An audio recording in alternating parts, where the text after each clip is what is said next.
Atlantic মহাসাগর পৃথিবীর দ্বিতীয় বৃহত্তম মহাসাগর, যা ইউরোপ, আফ্রিকা এবং আমেরিকার মাঝে বিস্তৃত।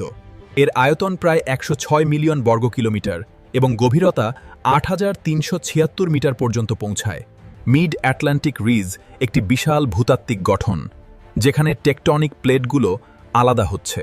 এখানে শক্তিশালী স্রোত, যেমন গালফ স্ট্রিম, জলবায়ুর উপর গুরুত্বপূর্ণ প্রভাব ফেলে। আটলান্টিক মহাসাগর তিমি, ডলফিন এবং বিভিন্ন মাছের মতো অগণিত সামুদ্রিক প্রাণীর আবাসস্থল। এই মহাসাগর থেকে উৎপন্ন ঘূর্ণিঝড় ও ঝড় অনেক দেশের আবহাওয়াকে প্রভাবিত করে। ইতিহাসে এই মহাসাগর ছিল আবিষ্কার ও বাণিজ্যের প্রধান পথ, যেখানে বহু অভিযাত্রী যাত্রা করেছেন। বর্তমানে প্লাস্টিক দূষণ এবং পরিবেশগত সমস্যা এই মহাসাগরের জন্য বড় হুমকি।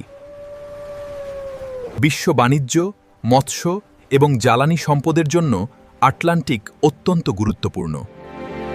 আটলান্টিক মহাসাগর শুধু একটি জলভাগ নয়, এটি পৃথিবীর জীবন ও পরিবেশের একটি গুরুত্বপূর্ণ অংশ।